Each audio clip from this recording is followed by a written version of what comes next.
आगे बढ़ते हैं। हमारे साथ एबिकस म्यूचुअल फंड के senior fund manager Pratish Krishnan जुड़े हैं, इनसे बातचीत होगी। अब प्रतीश जी, गुड आफ्टरनून। सीएनबीसी आवाज़ पर जुड़ने के लिए बहुत बहुत शुक्रिया। आई थिंक शायद हमारी इस मंच पर पहली बार बात हो रही है। इस समय आपका मार्केट को लेकर क्या नज़रिया है? क्या लग रहा है कि मार्केट में जो मोमेंटम बना है पिछले कुछ दिनों में और जिस तरीके से ख़राब खबर पर भी मार्केट अब नहीं गिर रहा है, एक साइन ऑफ पॉजिटिविटी है? हाँ, देखिए लग रहा है कि काफ़ी साइन ऑफ पॉजिटिविटी है। तो हमें ये भी देखना चाहिए कि लास्ट 2 साल में मार्केट हैज़ बीन इन एक कंसोलिडेशन फेज़ जो है, वो हो चुका है। सितंबर 24 में जो पीक था and index is still probably not cross that peak. So almost अगर आप कोई भी इंडेक्स ले लो, निफ्टी मिड कैप या निफ्टी 500, एक बड़ा कंसोलिडेशन फेज़ हो चुका है। एंड इन द इंटरिम जो काफ़ी पॉलिसी मेजर्स आ चुकी है गवर्नमेंट की in terms of the budget, in terms of the RBI liquidity or the rate cuts, the CRR cut. And ये भी देखा है कि हमने लास्ट 3 to 4 क्वार्टर्स में अर्निंग्स में काफी रिवाइवल का एक दिख रहा है, काइंड ऑफ एटलीस्ट एक रिवाइवल फेज आ चुका है and that will continue for the next couple of quarters. So probably market is factoring that and जो ग्लोबल कंसर्न्स थे दिस एटलीस्ट काफी लग रहा है कि जो कंसर्न्स है वो रिसीड हो रही है at this point of time. So crude is kind of settled. So in that sense, there is some buoyancy का एक scope दिख रहा है. ओके. एक स्पेस जहां सबसे ज्यादा रिवर्सल आया है वो है आईटी, लार्ज कैप आईटी. पिछले 2-3 दिनों से जबरदस्त मोमेंटम है इस समय. हालांकि जब भी मेरी बात हुई है एबिकस से, अभी आईटी पर बहुत ज्यादा कोई व्यू नहीं लिया गया है. लेकिन क्या इस क्वार्टर के नंबर्स के बाद और कुछ कमेंट्री के बाद कुछ चेंजेस लग रहे हैं आपको यहाँ पर? नहीं, आईटी सेक्टर में काफी करेक्शन आ चुका है, ऑलमोस्ट 30-40%.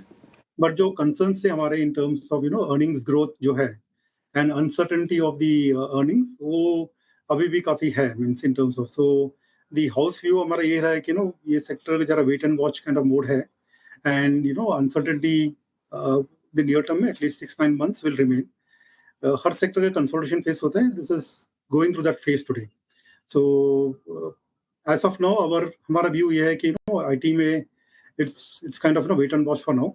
एंड टेक्नोलॉजी हमारे लिए काफी अलग एक बड़ा लैंडस्केप है. So we are playing through the fintechs और द अदर नेम्स.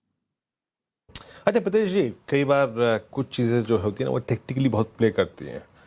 कई बार जैसे आप देखिए ना, पूरा जो वो बहुत नाजुक फेज था अप्रैल मई जून का, उस वक्त बाजार ने एक फ्लाइट टू सेफ्टी ली, फार्मा में कैपिटलाइज किया. Nifty pharma, Nifty health care all time high पे आ गए. अभी थोड़ा प्रॉफिट्स को अपने फार्मा में कैश में कन्वर्ट करना चाहिए, या फिर आपको लगता है नहीं हमें फार्मा में हेल्थ केयर में पैसा बनेगा अभी भी? हम जो देख रहे हैं, जो आईपीएम का नंबर्स जो आ रहा है इज फैली स्ट्रॉन्ग. इवन जून का numbers is almost like good double digits. Previous month was also very good double digits. Also from export point of view, जो रुपी डेप्रिसिएशन है, इसका बेनिफिट डेफिनेटली इस क्वार्टर में आएगा इन terms of the broader margin profile and all. So pharma seems to be in a fairly good space overall, and it's a fairly large sector for us in terms of the जो generic pharma हो या फिर hospitals हो या फिर CDMO हो. So all the three areas is something which looks interesting today. अच्छा, auto पे आपकी प्रतीश जी राय क्या है? क्योंकि क्लियरली ऑयल शॉक मतलब पिछली बार भी था, लेकिन वो 2 डेकेड पहले था, है ना, जब 147 का हमने क्रूड देखा था. बट इस बार लोगों में ईवी की तरफ बढ़ने की, शिफ्ट करने की जो एक अगर आप देखें टेंडेंसी नज़र आ रही है, वो पहले कभी नज़र नहीं आई ना. और इसका बहुत एक बड़ा एडवांटेज है टाटा मोटर पीवी की. अगर आप देखें तो जो उनकी पंच गाड़ी, उसके वॉल्यूम्स बहुत अच्छे रहे, नंबर्स बहुत अच्छे रहे. आप ऑटो में कैसे अलाइंड हैं इस वक्त? क्या हम सारी ऑटो कंपनियों पर फोकस करें, या फिर जिनका ईवी पोर्टफोलियो बहुत स्ट्रांग है एज ऑफ नाउ उस पर फोकस करने का वक्त है? ये काफी सेलेक्टिव अप्रोच रहा है ऐसे house in terms of the auto side.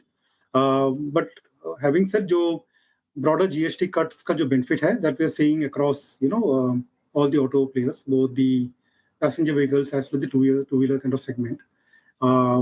But within this space हम ये भी देख रहे हैं जो कंपनीज है जिसकी लॉन्च साइकिल काफी अच्छी होने की संभावना है एंड काफी जिसको सक्सेस मिल सकता है आगे जाके, उस टाइप का stocks is what we are looking at from a portfolio point of view.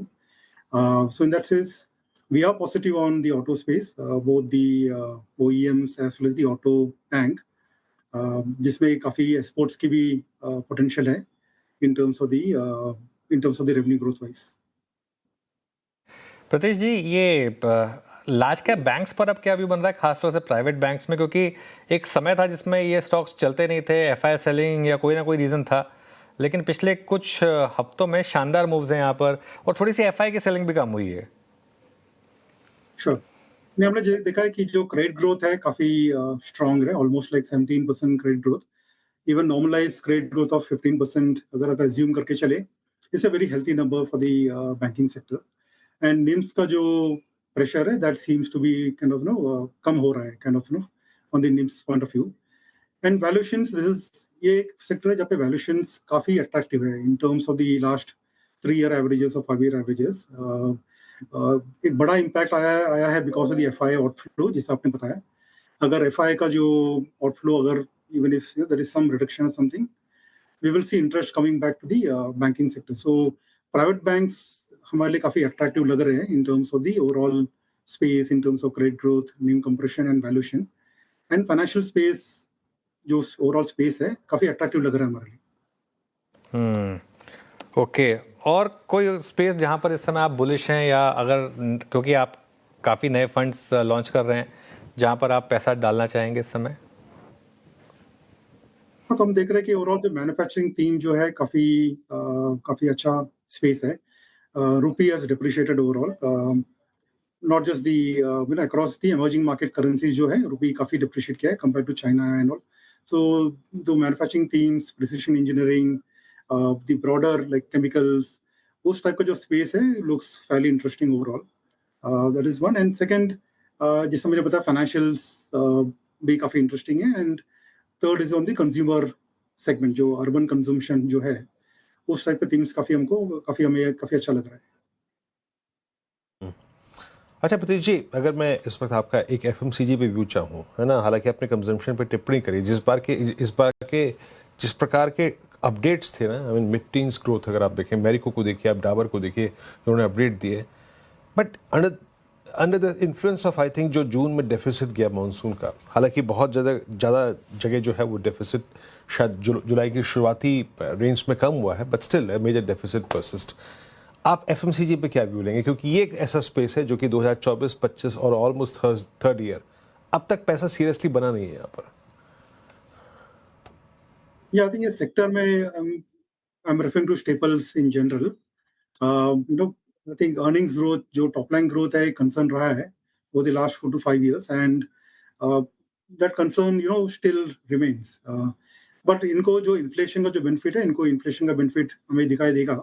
So tactically एक opportunity है in terms of the overall staple space.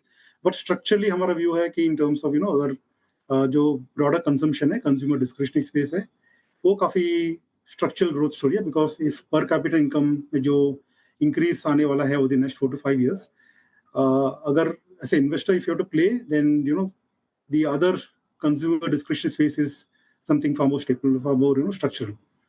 Staples एक more tactical kind of view है. अच्छा प्रतीश जी, अभी आपके आने से पहले इस मंच पे हम बात कर रहे थे डिफेंस को लेकर. डिफेंस में ओवर द ईयर अगर आप देखें 2021-22 से अच्छा पैसा बना, बट 2024 के बाद से अगर आप देखें डिफेंस भी एक चैलेंजिंग फेज में चला गया.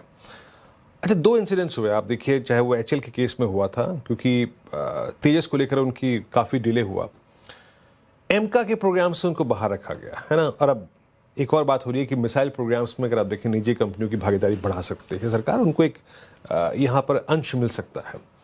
आप डिफेंस में कैसे अलाइन हैं इस वक्त, और अगर इन बड़े बड़े ऑर्डर्स में, और चाहे वो एयरक्राफ्ट हो, चाहे वो मिसाइल प्रोग्राम है, उसमें निजी कंपनियों की भागीदारी होती है, तब आप इस स्पेस को कैसे देखेंगे, आपका डिफेंस पे आउटलुक क्या है इस वक्त?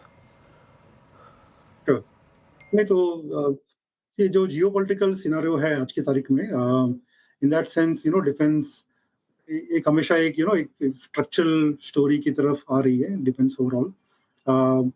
And all the companies, my order book is fairly strong, but execution एक बड़ा challenge रहा है in terms of from the order book perspective. So एक selective approach is required in terms of अगर आपको पोर्टफोलियो में कोई स्टॉक अगर इंटरेस्टिंग लग रहा है तो you have to see the track record in terms of the implementation जो है, वो साइकिल देखना काफ़ी ज़रूरी है। एंड वैल्यूएशंस इसमें काफ़ी एक्सपेंसिव रहा है। So our approach has been very selective, avoid stocks जहाँ पे delivery has been very negative over the last 3 to 4 years, and जहाँ पे जिस कंपनी में टेक्नोलॉजी हो, जिस कंपनी में एग्जीक्यूशन काफ़ी ठीक ठाक रहा है, उस टाइप की कंपनीज में हम काफ़ी ध्यान दे रहे हैं। ओके, एग्जीक्यूशन जहाँ डिले है, जहाँ ढीला है, उससे थोड़ा सा डिस्टेंस बना के रखिए। प्रदेश जी, बहुत बहुत शुक्रिया। आपसे पहली बातचीत थी CNBC आवाज़ के मंच पे, अच्छी रही। आई होप आपने के भविष्य में इस कार्यक्रम में फिर शिरकत करेंगे, फिर आपसे बातचीत होगी जब ये अर्निंग सीजन पूरा हो जाएगा। बहुत बहुत शुक्रिया इस कार्यक्रम में शामिल होने के लिए, सभी सेक्टर्स पर अपनी राय रखने के लिए।